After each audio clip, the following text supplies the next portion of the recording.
Berbohong itu nggak pernah biasa ada aja. problem buat Biasa aja. orang-orang kayak gitu loh. Lo akan bingung membaca statement petinggi kayak misalnya Julhas Ya, banyak ngomong lah. bahwa siapa yang bagikan sembako Jokowi itu kan pembodohan dan itu kebohongan Betul. yang disampaikan. Tadinya mereka karakternya kayak gimana tiba-tiba jadi so baik, sekarang berubah lagi. Itu menunjukkan bahwa mereka nggak pede, Iya. mereka nggak yakin gitu. Oke, lo tahu nggak Ya. lokasi yang kemarin Pak Prabowo di mana? Cilincing ya? Cilincing. Itu sekarang dijaga ketat loh. Yang tempat kan ada dia turun dari mobil iya, gua tahu Alphard, videonya. kemudian masuk gang kecil. Yang kata timnya bukan settingan itu. Iya, sekarang lokasinya dijaga ketat sama aparat. Kok bisa? Orang nggak boleh masuk situ. Kemarin kan ada video bocor. Iya. Katanya ternyata itu udah ada persiapan dulu sampai Babinsa terlibat. Babinsa terlibat, Sebelum diambil Prabowo kakak dan datang. lain-lain. Itu sekarang dijaga dijaga ketat. Orang nggak Ngapain? boleh sembarangan masuk. Mungkin karena mungkin penjagaan, mungkin harusnya Pak Prabowo kemarin nggak boleh masuk terus dijaga. Wah, kecolongan gitu. gue nggak tahu. Ini memang aneh deh. Ini mau belusukan aja. Ini akibat dari belusukan aja. Iya, ribet Bikin sekali. susah orang sekarang kan. Warga itu jadi susah. Karena lokasinya. Makanya Pak Prabowo udahlah. Gak usah belusuk-belusukan lah. Nyusahin. Bukannya memberikan Efeknya panjang efek ya. bagus ya. Jadi nyusahin gitu loh. Sampai dijaga itu loh. Udah kayak ada UFO atau apa gitu. Nah ini memang kalau kita lihat Ki, kan isu di mana-mana keterlibatan aparat di pemilu kali ini. Orang akhirnya berasumsi wajar karena yang satu cawapresnya anaknya presiden. Presiden juga kadang-kadang lebay. Kemarin di acara Natal gitu loh. Oh iya. Pancasila. Nah, ini kan Di satu enggak, dua seolah-olah digini-giniin. ini kan norak pesan buruk banget. karena apa ya? Seandainya orang lain yang kayak gitu mungkin orang akan ribut. Ini Pancasila kok dimain-mainin kayak begitu. Iya, ini maksud gua ya Pak Jokowi oke lah kita respect, tapi jangan lebay-lebay gitu Dewasa lah. deh. Lebih dewasa lah. Ini pertama itu acara Natal, Iya. acara keagamaan dan ada undang-undang Iya. dalam konteks keagamaan, rumah ibadah dan lain-lain. Jangan bawa-bawa agama ke ranah politik. Betul. Ini kok presiden nyontohin kayak gitu. Dia posisinya di situ sebagai presiden kan. Dia sebagai presiden, Sama sebagai kayak contoh. Zulkifli itu Mendag sebagai Mendag ngomong sebagai Mendak ngomong sampai soal bercandain agama. sholat. Iya, kayaknya agama bagi ini ya mungkin ya. Kalau gua kan Muslim ya. Tapi kalau gua warga Kristen atau gua beragama Kristen, gua tersinggung. Iya. Bro, ini acara gereja loh, acara Natalan loh, Lebaran, menyambut kelahiran Yesus Kristus gitu loh. Sesuatu yang suci buat gua. Jangan dirusak dengan cara kayak gitu. Kemarin waktu Zulkifli itu kan bikin ribut kan soal yang begini-begini katanya. Iya. Ini belum kapok rupanya dia kan kemarin ngomong seolah-olah bansos itu dari Jokowi bukan Iya, dari negara. iya, Ini kan iya. pembodohan lah. Bener, bansos itu apa? Siapa yang memberi bansos? Jokowi. Iya, ini kan keterlaluan lah ya. Bansos itu kan duit kita. Duit Iya. pajak Iya. masyarakat yang dibagikan kepada masyarakat yang tidak mampu. Kenapa sih harus begini? Semuanya kayaknya ngotot banget itu. Mereka mau menipu publik gitu loh. Seolah-olah bahwa bansos itu adalah dari Jokowi. Karena Jokowi punya anak Gibran maka pilih Gibran gitu lah. Iya, nggak maksudnya, gue bingung ini terjadi nggak sekali dua kali loh mas, dan nggak sama satu orang. Prabowo-nya begitu juga bermasalah, Iya. Gibran-nya bermasalah. Gibran dipanggil Bawaslu Bawaslu sekarang. hari ini nggak mau datang, Nggak mau datang. mau-maunya aja gitu. Ya mereka pengen ngomong bahwa gue di atas hukum lah. Gue di atas semua aturan-aturan yang lo yakini sebagai aturan negara ini, gue ada di atas Mungkin itu. ya. Kemarin gitu loh. soalnya gue baca tuh dan agak emosional gue ya sebetulnya. Gue agak kesel gitu melihat.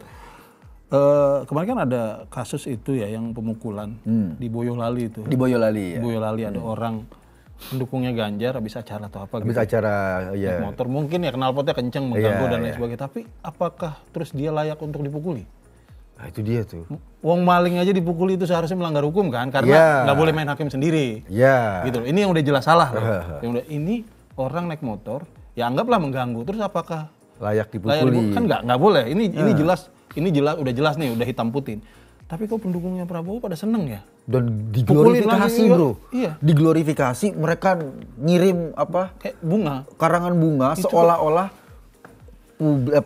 tentara boleh memukuli rakyat. Betul. Dengan sembarangan. Dipuji gitu. Itu kan menurut gua luar biasa loh. Tentaranya cara sendiri, mereka berpikir. TNI-nya sendiri udah mengakui loh. TNI mengakui, minta maaf, dan 15 orang yang terlibat itu sudah di Puspom kan? Jadi tersangka di Puspom.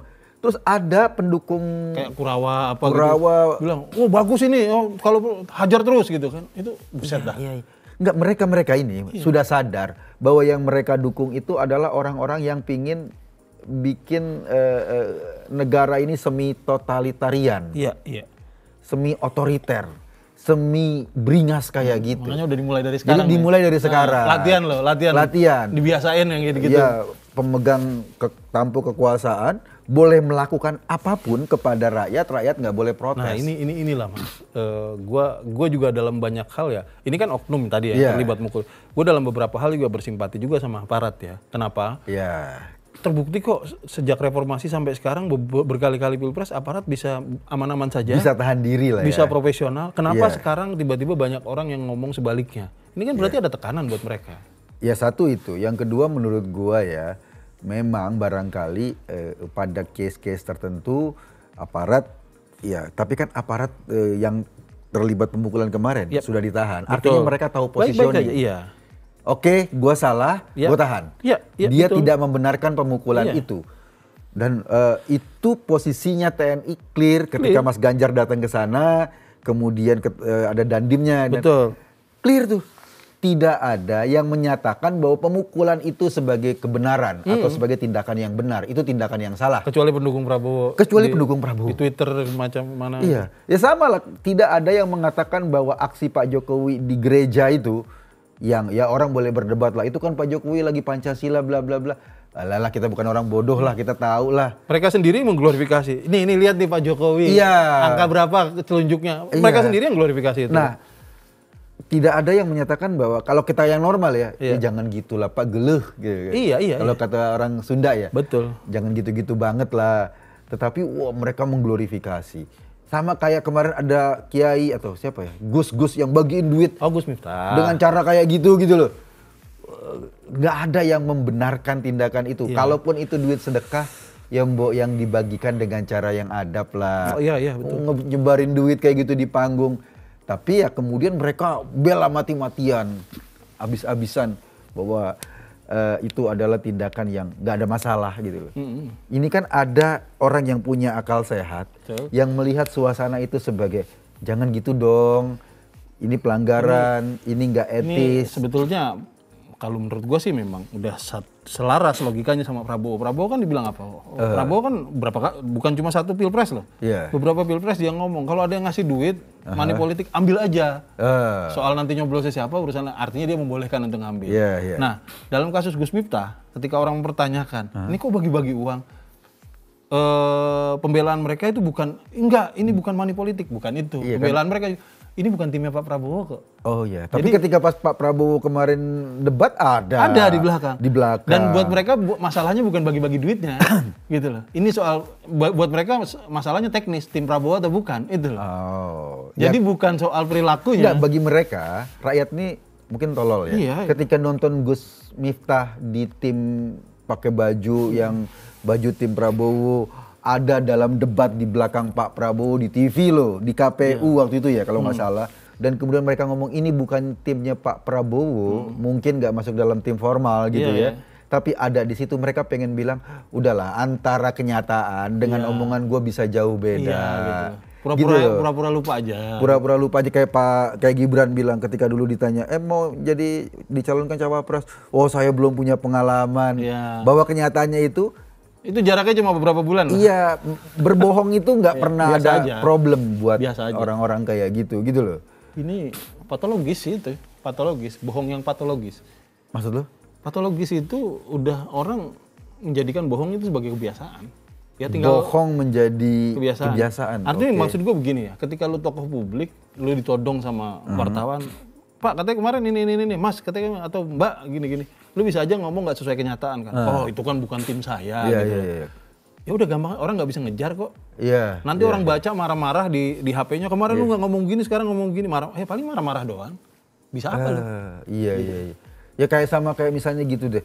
Oh, food estate ini program pemerintah untuk kemandirian pangan dan lain-lain. Food estate jalan dengan biaya gila-gilaan. Beras impor juga. Iya. Iya kan? Dan tapi bener itu, mandiri juga. Yang ditanam singkong, mandiri tumbuhnya jagung.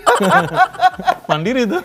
Jadi kalau kayak gitu ya bro, lo akan bingung membaca statement petinggi kayak misalnya Julhas ngomong bahwa siapa yang bagikan sembako Jokowi itu kan pembodohan dan itu kebohongan yang disampaikan.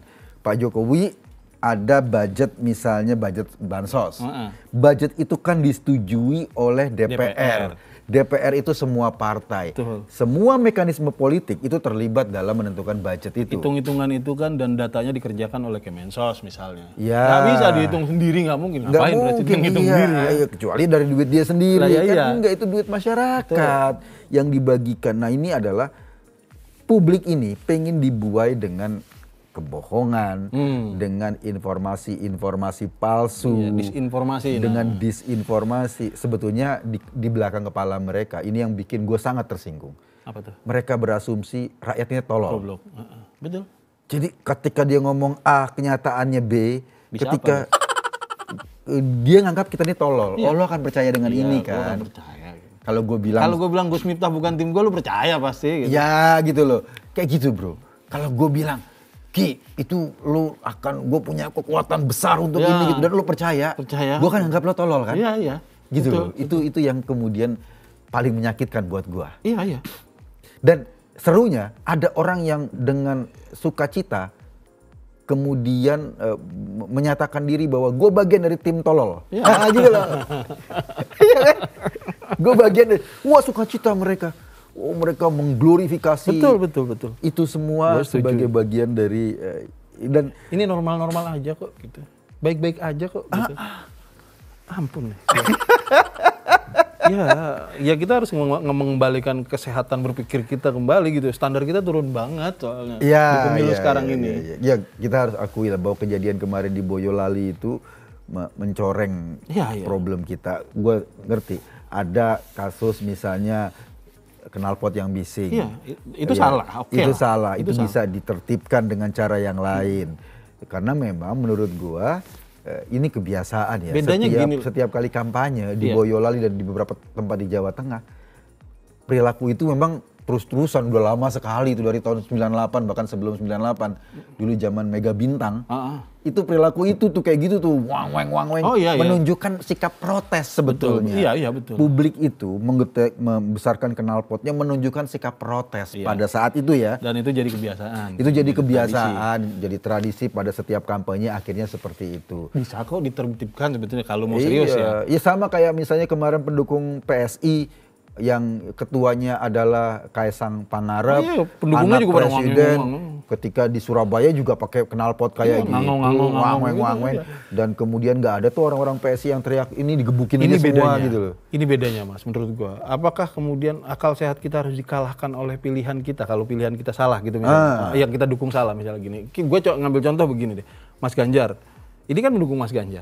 Ada nggak yang membenarkan? Nggak apa-apa kok pakai itu knalpot gede. Nggak ada yang benar. Ya itu salah semuanya. Tapi nggak boleh main hakim sendiri dong. Apakah tentara boleh melakukan penegakan hukum secara langsung? Nggak boleh, itu polisi ranahnya. Gitu. Nah kita tertib aturan gitu loh. Logikanya dibenerin. Tapi sementara pendukungnya Prabowo, alah udah nggak apa-apa, ganggu hajar aja kalau perlu matiin gitu. Memang ada yang menarik bro. Kalau ada kasus, ada penembakan tuh katanya tuh konflik personal ya. Yang di mana? Di Madura. Katanya relawan Prabowo. Ditembak. Gue nggak tahu mati atau enggak. Konflik personal. Problemnya adalah gue nggak tahu. Nggak ada tuh empati. Empati dari Pak Prabowo. Ini relawannya gitu datang atau Gibran mengucapkan bela sungkawa atau apalah ya. Nggak ada bro. Dibiarkan angin lalu saja. Beda kan, Mas Ganjar ini kalaupun dia korban, tetapi juga ada share lah ya, karena pakai knalpot yang bising itu. Tapi didatangi bro. Didatangi, itu kan lo tunjukin kualitas kepemimpinan lo. Betul. Lo lu nggak ninggalin orang. Ayo yang adil gitu lah ya. Gitu loh. Iya. Lu nggak ninggalin orang. Ini kan sama kasusnya kayak dulu pendukung Prabowo, siapa Ratna Sarumpayat. Oh iya. Ketika babak belur, wah diglorifikasi. Sampai Prabowo sendiri percaya. Sampai Prabowo sendiri percaya dan diglorifikasi untuk kepentingan politik. Lalu ketika Ratna Sarumpayat akhirnya salah masuk penjara, mana? Kan dibiarkan sendiri kayak gitu. Betul. Iya kan? Ditinggalkan. Terus ada beberapa banyak orang dulu yang suka sebar-sebar hoax membela Prabowo yang bilang ketika kalau Jokowi memimpin nanti ajan akan dihapus. Itu di Karawang ibu-ibunya ditangkap polisi karena nyebar hoax. Ditinggal. Nggak ada tuh perhatian sama sekali. Ditinggal gitu. Gitu aja. loh. Itu kan menunjukkan kualitas kepemimpinan. Padahal itu kan kesempatan dia untuk menunjukkan kebesaran hati pertama. Oke, terima kasih sudah mendukung saya. Ya, tapi kamu harusnya begini kamu gitu loh. salah paham juga gitu loh. Ini nggak boleh ngomong begini gitu. Ya tunjukkan kebesaran aja. Iya lah, sebagai pemimpin lah bro. Lu kalau anak buah lu atau katakanlah orang yang sudah memberikan suara ke lu, orang yang sudah memberikan dukungan ke lu, kalaupun gimana kemudian dia jadi korban terhadap satu kondisi, lu tunjukkanlah empati lu, rasa terima kasih lu. Gimana gue percaya lo akan care sama rakyat. Kalau sama orang yang support lo aja lo nggak peduli sebetulnya. Sarumpayat habis-habisan lo itu kemarin. Sampai mengorbankan reputasi dia. Gitu. Lo bayangin ya bro, ketika Ratna Sarumpayat babak belur mukanya, kemudian itu diglorifikasi sedemikian rupa sama Fadli, Prabowo dan timnya bahwa ini adalah kejahatan. Besar. Itu waktu itu yang dilabelin sama PSI sebagai kebohongan terlebay ya? Iya, bahkan PSI memberikan sertifikat kepada Prabowo, piagam kebohongan terlebay. PSI yang memberikan loh. Itu padahal bonyoknya bonyok bohong-bohongan. Iya. Ini bonyok beneran. Ada pelakunya, ada videonya. Gampang diusut. Dan ada pelakunya. Iya. Ada videonya dan ada korbannya. Itu mereka malah bersorak-sorai. Ini kan logikanya gimana? Lu pelaku ini beneran lo bonyok, ini bonyok gara-gara pisau bedah. Iya. Gitu. Iya ya. Tapi mungkin memang agak merepotkan kalau Prabowo sampai harus menunjukkan gitu masalah. Kenapa? Ya itu di Cilincing aja setelah dia datang kan dijaga ketat. Ya nyantar kemana-mana kalau dia ini jaga ketat semua. Iya. Repot. Enggak, maksud gua ya oke lah bukan Prabowo tapi ada lah. Iya ngerti gua. Gibran lah, katanya Gibran care sama rakyat. Ya lihatlah itu gitu loh. Pendukungnya lu jangan menganggap orang-orang yang mendukung dia itu sebagai kecoa gitu. Iya, ini ayolah maksud gua inilah momen sebetulnya di mana kita sebetulnya kesempatan bagi semua calon untuk menunjukkan kita ini manusia loh. At the end gitu ya, kita ini manusia. Iya. Dia berlakulah sebagai manusia. Lu jangan cuma gitu. Berlaku sebagai political animal gitu loh. Bener-bener binatang politik yang nggak peduli sama kayak gitu-gitu. Tinggal aja gitu loh. Repotin tinggal aja gitu. Gua nggak tahu dengan cara kepemimpinan kayak gini. Terus kemudian masih banyak orang yang glorifikasi, padahal yang glorifikasi itu nothing ya. Dalam artian bukan masuk ke dalam tim apa-apa. Kok mau? Ya, nggak tahu dan kita juga nggak tahu lah ya, karena itu kan di media sosial apa saja bisa terjadi. Artinya orang yang sedikit bisa kelihatan banyak, yang banyak bisa kelihatan sedikit. Iya. Dan itu mungkin belum sepenuhnya menggambarkan kenyataan tuh. Iya. Ya kok, ya itu dia, gue heran aja di kepala gue ya, dengan cara kayak gini. Nanti lo kalau misalnya dengan cara glorifikasi lo sebar hoax, kemudian apa, kan lo akan menjadi sampah juga. Dulu gue agak seneng ya, karena awal-awal itu kan ketika Prabowo mulai branding memasuki kancah ini presiden, Hasan Nasbi dulu kan banyak cerita tuh. Oh saya juga negor kalau Prabowo melakukan kesalahan, saya tegur. Misalnya kita pakai narasi persatuan dan lain sebagainya. Tolonglah ngomongnya itu jangan mengadu domba juga gitu loh.